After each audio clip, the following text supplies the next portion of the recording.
Bien, estamos preparados para poner en perspectiva varios temas de actualidad, tanto del acontecer en la administración de gobierno y también la política local. Y para eso está con nosotros el presidente del movimiento Otro Camino, Ricardo Lombana, a quien agradecemos la oportunidad de acompañarnos por primera vez. Nos visita aquí en Hispania. No, es la Me segunda. parece Creo que es la segunda vez. Yo estaba la anterior. Sí. Claro, Ricardo. Por la mesa estaba de lado acá. Tiene toda la razón. Un lapsus que a uno le da de vez en cuando. Exactamente. Había pasado mucho Esa es la tiempo. edad. Hay unas pastillas que se toman Sí, no, para esa es la edad. cosas de la acá de la... Pero bueno, hay varios temas. Edna y Ricardo, nos complace tenerlo con nosotros. Sí, bien. Y me gustaría iniciar con esto último que ha ocurrido y es la revelación que ha hecho el Contralor, Anel Flores, sobre esta auditoría a la concesión de Panama Ports. Aquí lo que hubo, pues según lo que se puede demostrar, según las declaraciones, porque todavía no se ha visto el documento, es mucha negligencia o un acto de negligencia. Sí. Edna, Ricardo, un gusto estar aquí. Gracias por la invitación. Siempre un placer. Lo primero que quiero decir sobre eso es que no es sorpresivo para nosotros. Y particularmente para nosotros porque no es un secreto para la ciudadanía que el tema de Panama Ports ha sido parte de nuestra agenda. Hace 5 años aproximadamente nosotros hicimos un gran esfuerzo ciudadano para reclamar que se hiciera pública la información que hoy se hace pública. Fuimos a la Autoridad Marítima, a la Contraloría, a la Presidencia de la República, al MEF, pedimos la copia de los contratos, las actas de las sesiones de la Junta Directiva, etcétera, etcétera. Pero en aquella ocasión, creo que lo más relevante que conocimos en aquel momento fue que el propio Contralor Solís nos dijo que no podía hacer pública la auditoría, ¿no? ¿Sobre la base de? Bueno, de que era información confidencial. Hoy lo puse en mis redes recordando un tuit o una publicación de aquella época en la que el Contralor, a través de una resolución de la Contraloría, expresaba que la auditoría era de carácter confidencial. O sea, un sinsentido absoluto, pero hoy nos damos cuenta de que lo que se expresaba entonces como información confidencial o una resolución o una nota de la Contraloría era una complicidad, no hay que llamarle de otra forma, para esconder lo que hoy los panameños sabemos. 1.000 y pico millones de dólares dejados de pagar. No me extraña que sea más grande de lo que estamos viendo. Imagínate, por tantos años, despojar o robarse el dinero de los panameños que tanto hoy hace falta para las obras que más le interesan y que más necesitan los panameños: trabajo, salud, agua potable, etcétera. El gobierno dice por un lado que no hay chenchen, que no hay plata, pero por otro lado vemos que si se escarba la corrupción, que es precisamente parte de nuestro discurso y planteamiento de campaña, este país tendría suficiente para todos. A mí lo único que me preocupa es que el momento en que esto pasa nos hace dudar de si realmente hay una intención de recuperar estos dineros y de investigar la corrupción, o de que esto coincide obviamente con la llegada del secretario de Defensa y la presión que está ejerciendo los Estados Unidos y se necesita una justificación para quitarle la concesión a la empresa Panama Ports, y esto lo que está es sembrando esos elementos. Que ojo, no ha salido a decir nada, o sea, debemos escuchar la parte de la empresa, Sí. que se desconoce. Se desconoce, y esperemos que por un lado las investigaciones lleguen hasta el final. Ya no me gusta ni decir hasta las últimas consecuencias, porque en Panamá hasta las últimas consecuencias significa nada. Las investigaciones siempre llegan hasta que se topan con un político importante o una persona de poder económico importante, pero hay que ver, hay que dar la oportunidad. El hallazgo es relevante, el hallazgo es escandaloso, ahí está la plata de los panameños, y sugiero y recomiendo al gobierno que en esta coyuntura aproveche para cambiar el formato o el mecanismo que se utiliza para la administración de los puertos. O sea, esto de las concesiones parece que no es lo que está funcionando. En otros países como Singapur, el Estado participa siendo socio de los puertos, somos dueños de los puertos, tal vez en una forma más directa de fiscalizar, de controlar, de recibir utilidades, de garantizar que los beneficios fluyan hacia todos los panameños, y que esos puertos pertenecen a Panamá. A mí me gustaría ver esos puertos, por ejemplo, estos dos, Balboa y Cristóbal, administrados por la Autoridad del Canal de Panamá. Y no siendo vendida o siendo vendidos, no los puertos, sino la concesión de los mismos a otra empresa solamente porque los Estados Unidos ahora está ejerciendo Pero presión. esa iniciativa debería quedar en orden constitucional, ¿no? Sí, así Porque es. no podría ser de otra forma. Así es. Sería el canal. Ahora, licenciado, 14.000 razones, hace unos días nos enteramos para la impunidad, 14.000 razones para mora judicial, 14.000 razones para que el sistema de justicia que tenemos siga como está.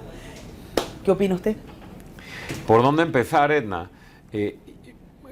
Mira, es una opinión, y yo sé que no es lo mismo, pero yo recuerdo cuando analizábamos en campaña y desde que inicié mi carrera política, he cuestionado el tema de los comisionados y de los altos salarios de los comisionados y de los emolumentos que tienen.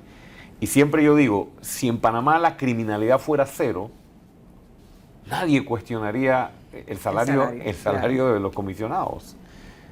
Si la justicia en Panamá funcionara, el tema de cuánto gana un magistrado no sería debate, porque la ciudadanía estaría servida por un país justo. O sea, pero tú tienes al mismo tiempo el escándalo de Panama Ports, 1.000 y tantos millones desfalcados, más 30 o 40 años de escándalos, todos en la impunidad, el panameño fregado, sin acceso a una calidad de vida, y es como un premio, ¿no? Es como un premio para los 9 magistrados que representan a la justicia panameña. Mira que yo no lo veo ni siquiera a título personal. O sea, es un aumento para quienes dirigen el órgano judicial que está en deuda con la ciudadanía panameña.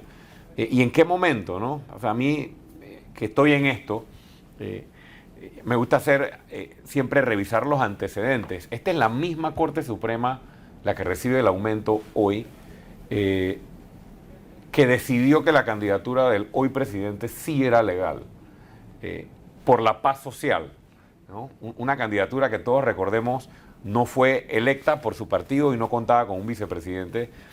La Corte le dio un empujoncito para poder ser candidato en su momento, y esta misma Corte recibe pues un aumento de $4.000 cada magistrado en medio de tanta necesidad que hay en este país. Me parece injustificable, porque por otro lado tienes al presidente y al ministro de Economía y Finanzas diciendo no hay plata, no hay plata. Y yo sé que no me preguntaste por eso, pero no hay plata, pero sí hay plata para aumentar a los magistrados. No hay plata, pero sí hay plata para aviones de combate y aviones de carga por $200 millones. Y la lista es larga, mientras al panameño se le sigue diciendo no hay chen.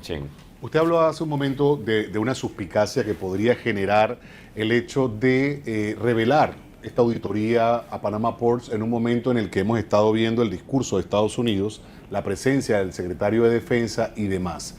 En ese sentido, viendo el discurso de Donald Trump desde antes de su elección, o sea, siendo candidato presidencial, una vez en su toma de posesión lo reitera como punto importante dentro de su agenda y ha seguido sistemáticamente, habría parado hace unas semanas o meses, un mes, quizá el discurso, sin embargo, está ahí latente y hoy por hoy se aviva el tema con esto. ¿Qué habría hecho diferente Ricardo Lombana a nivel diplomático? Bueno, es una muy buena pregunta y lo hemos estado expresando a lo largo del tiempo que lleva esta crisis y esta tensión con el presidente Donald Trump. En primer lugar, entender qué quiere la administración de los Estados Unidos. Creo que eso es lo primero que tiene que hacer un gobierno. Ok, hemos escuchado el mensaje, atender a la delegación de los Estados Unidos y saber cuáles son sus objetivos y por qué el presidente está haciendo semejantes declaraciones. En paralelo, hubiésemos organizado una ofensiva diplomática en la comunidad internacional para desmentir la cadena de mentiras y la campaña de mentiras que emprendió el presidente Trump, luego el secretario de Estado, Marco Rubio, y luego varios personeros a lo largo del mundo y en medios internacionales. Esa ofensiva diplomática no solo era para lograr en la comunidad internacional desmentir a los Estados Unidos, sino que Panamá no estuviera en una postura de debilidad.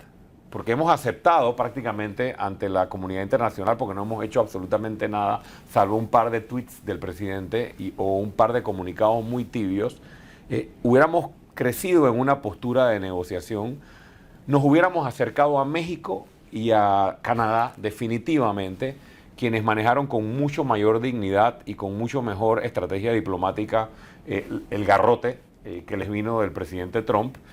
Yo hubiese esperado que Panamá, siendo una nación soberana, tal vez no es el tamaño de México ni con el peso de Canadá tampoco, pero precisamente para eso se construyen aliados en la comunidad internacional para enfrentar este tipo de avasallamientos. Esa es otra medida que usted hubiera visto de nuestra administración si la Corte nos le hubiera dado el empujoncito al hoy presidente. Y por otra parte, un servicio exterior más robusto. O sea, vemos las designaciones que hay en el servicio exterior. A eso voy, ¿no? porque quiero aprovechar el tiempo. Dos cosas. El tema de la confrontación, no sé hasta qué punto, siendo Estados Unidos nuestro mayor socio comercial, es lo prudente, que es lo que quiero evaluar. Y por supuesto, ¿desde qué punto de vista usted lo ve como la manera diplomática como se debe manejar esta relación? Porque no nos conviene tampoco, seamos claros. De acuerdo. Y probablemente quizás Panamá está tratando de llevar la fiesta en paz. Pero por otro lado, sí, la designación reciente que vemos del señor Caraballo ante una embajada, uno se pregunta, ¿pero qué es lo que aquí se premia? ¿El favoritismo o las relaciones políticas? ¿Qué es lo que se premia, señor Lombana? Porque... a ver, usted no está ahorita mismo, pero si hubiese estado, el mismo cuestionamiento... Y puedo llegar a estar. Y el mismo cuestionamiento lo hubiésemos hecho, porque uno se pregunta si los favores que se hacen en el curso de la política es que se pagan, y cómo lo haría usted, porque hay quienes donan, hay quienes esperan con sus donaciones sí o sí que eso revierta de alguna manera, y seamos claros. Entonces, ¿es lo que se está viendo ahora? ¿Qué opina usted? Estoy 100% de acuerdo con usted. Y yo creo que quien revisa nuestro discurso político a lo largo de los años, precisamente cuestionamos ese tipo de política de repartición de pastel. Eso es lo que compromete al presidente una vez llega. Hoy tenemos un presidente que yo lo he estado mencionando, está hipotecado por estos favores. Y lo estamos viendo con los nombramientos en el servicio exterior. Mencionaste uno tú, pero hay múltiples. Sí. Hay familiares del expresidente Martinelli, hay hermanos del presidente, hay cuñados del presidente, hay amigos de los hijos del presidente. O sea, ven acá, es una repartición de pastel a amigos, familias, donantes de campaña, igual con las notarías, lo mismo. ¿Y sabes qué es lo que más duele? Que ellos dijeron que venían a cambiar eso, ¿no? Y que esto no iba a ser lo mismo. Y coincido también con... lo de la estrategia con Estados Unidos. Lo que yo estaba mencionando no es para confrontar a los Estados Unidos, es para tener una posición de negociación más robusta y más estratégica. Una vez tú conozcas, bueno, ¿qué sabes? ¿Qué objetivo tienen los Estados Unidos? Okay, ¿qué persigues?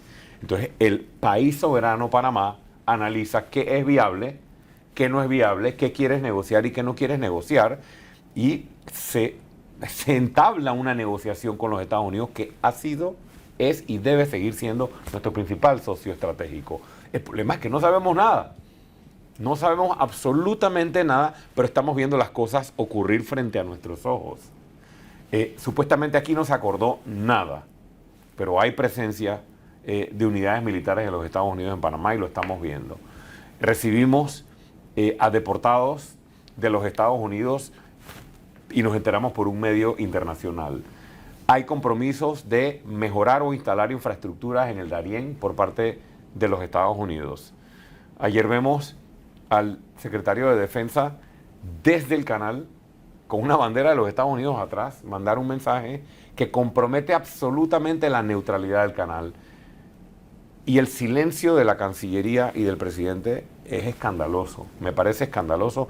Y no quiero que con esto se interprete que yo pienso que a los Estados Unidos hay que confrontarlo o pelear con los Estados Unidos. Pero nosotros no podemos arrodillarnos de esta manera. Ni tampoco que hemos sido invadidos, porque esta mañana yo leí un tuit de una persona que considero muy seria, diciendo que se había levantado con la noticia de que habíamos sido invadidos por Estados Unidos. Tuve que decirle, por amor a Dios, seamos serios, porque la desinformación en un país como este tampoco es conveniente, y menos en los momentos que estamos viviendo. Es muy delicado. Muy delicado. Mi llamado o mi mensaje al presidente de la República y al canciller de la República es que le hablen a Panamá. Le hablen a Panamá y nos digan qué está pasando para que desaparezca esta incertidumbre.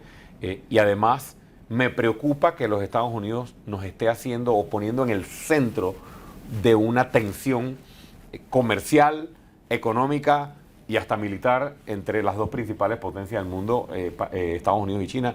Y socios ambos. El canal es neutral, claro. Y al meterlo en el baile lo alejan de la neutralidad y nos meten a nosotros en ese baile y a nosotros no nos conviene. Sí, yo tengo que hacerle esta pregunta porque definitivamente eso ha sido viral, y es el hecho de que se supone que hay ciertos personajes de la coalición Vamos que están coqueteando con el señor Lombana supuestamente para pasar y ser parte de Moca. ¿Qué tan cierto o falso es eso? No, porque las mentiras hay que desmentirlas. Sí. Mire lo que está pasando con el presidente de los Estados Unidos. Sí. Una mentira repetida tantas veces se convierte en verdad.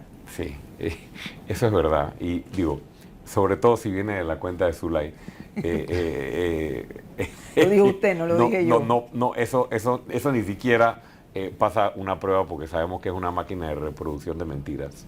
Pero yo lo he dicho, no hay ningún coqueteo. No hay ningún coqueteo, y a mí nadie de la bancada de Vamos me ha hablado. El video que está circulando, como pasa con todo, lo editaron. O sea, le quitaron una parte donde yo decía esto que estoy diciendo ahora mismo. Video que probablemente también lo editen y lo saquen en otro lado editado. A mí nadie me ha contactado. Lo único que dije es que como comentario de pasillo, o sea, no ha habido reuniones formales ni nada, como comentario de pasillo, algunos de los diputados de Vamos que están siendo como amenazados por ser expulsados o por tomar medidas disciplinarias, le han mencionado a los diputados de Moca sobre la posibilidad de hacer una bancada común. Eso no significa venirse para Moca, inscribirse en Moca, venirse con Lombana. No han hablado conmigo, han hablado con los diputados, y cuando los diputados me lo mencionaron, yo dije, ahí no hay ni siquiera que meterse. Vamos es Vamos, Moca es Moca. Ahora, si ellos, y esto da pie a mi pregunta, porque iba en función precisamente de lo que hemos estado viendo a nivel de bancada independiente, por llamarlo de alguna manera. Moca obviamente es un colectivo político, sin embargo, se han dado varias tensiones entre miembros de Vamos y algunos de Moca que son parte también de esta estructura que busca o buscaba para algunos hacer la diferencia desde la Asamblea. Se da una reunión que convoca el presidente Mulino, algunos diciendo reconociendo o agradeciendo, otros diciendo negociando, etcétera, etcétera. Su punto de vista, porque aquí hemos tenido la oportunidad, hay un espacio dentro de este formato de noticiero que nos permite comentar, opinar. Usted sabe muy bien de géneros periodísticos. Y de alguna manera hemos dicho aquí, este país parece que tú no puedes hablar con fulanito porque ya tú eres o vendido, o estás haciendo algo pecaminoso, exacto, o estás... pero sí me pareció incorrecto y desafortunado que alguien se tape para que no sea visto llegando a un lugar, a una reunión, que no tienes por qué esconder que estuviste, si todos nos vamos a enterar. Y como dices tú, y lo vivió usted, porque usted habló con el señor Ricardo Martinelli y lo alinearon de una con el señor Martinelli. Casi me acribillan. Así es. Su punto de vista aquí, para que no haya especulación, para que no haya suspicacias sobre esta reunión, sobre la participación, incluso creo que el diputado Pérez Barboni estuvo presente en la misma, y las reacciones que se han generado. Mira, yo me siento orgulloso de nuestros diputados. Y nuestros 3 diputados, cuando tú ves el balance de lo que han ido a hacer a la Asamblea desde el 1 de julio hasta ahora, el balance es positivo. Y han mostrado independencia, porque ha habido incluso momentos en que han votado distintos los 3. Eso es a veces difícil de comprender o difícil de administrar. A nivel de bancada. Porque se está acostumbrado tal vez a la línea de que el presidente del partido pone la línea y los borregos tienen que ir a votar así. Entonces, nosotros nos metimos en esto para cambiar la forma de hacer política, claro, y tiene sus dificultades. En el tema de la Caja de Seguro Social no coincidimos, y ellos sabían y lo saben. Si hubiera estado sentado ahí, yo voto en contra, o al menos me abstengo, y tuve y tengo mis razones, pero hay respeto a la decisión que ellos tomen, que son los que están sentados allí. Sobre ese tema, que advierto que ya pasamos la página y las lecciones están aprendidas y se va aprendiendo en el camino. Lo que está mal no es reunirse con el presidente. Yo he ido a la presidencia, claro, 2 veces convocado por el presidente, pero agarro mi celular y lo pongo en mis redes y digo, he sido invitado a, ¿no? A esta reunión. Les hablaré luego de la reunión qué temas se trataron. Eso es la rendición de cuentas que tú le debes, claro, a los electores y al país. Estuvo mal porque había un acuerdo de no asistir. Los 3 diputados, acuerdo en el que yo no intervine, los 3 diputados se pusieron de acuerdo y concluyeron no asistir.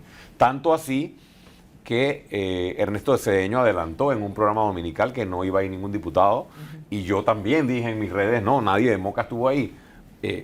Hubo un problema de comunicación por parte del diputado Pérez Barboni, y completamente de acuerdo contigo. Así como yo soy crítico con mis adversarios y con quienes están en corrupción y demás, si nosotros cometemos un error, tenemos que ser autocríticos. Claro. Estuvo mal no haber notificado luego de un acuerdo, y estuvo mal meterse por la puerta de atrás, definitivamente. Pero para que ¿no? quede claro, no es que usted da una línea y ellos tienen que, No. como si estuviéramos en la escuelita. Pregúntele a los 3 diputados si en algún momento les he dicho cómo tienen que votar, o pregúntele incluso si para esa reunión, que yo estaba de acuerdo en que no teníamos nada que hacer ahí, si yo les dije, ustedes no pueden ir a esa reunión. Hay discusión, hay debate, pero sí estuvo mal, Ricardo, estoy completamente de acuerdo. Se conversó con el diputado Barboni, el diputado Barboni sacó un comunicado, reconoció una falla en su comunicación para con el partido. Lección aprendida, estamos trabajando y seguimos trabajando en equipo de cara al 2029. Bien. Han sido las declaraciones de Ricardo Lombana, presidente del movimiento Otro Camino del partido, Movimiento Otro Camino, a quien agradecemos la oportunidad hoy de hablar de diferentes temas. Se quedan algunos pendientes, pero habrá seguro otra oportunidad. Muchísimas gracias y bienvenidos siempre. Gracias.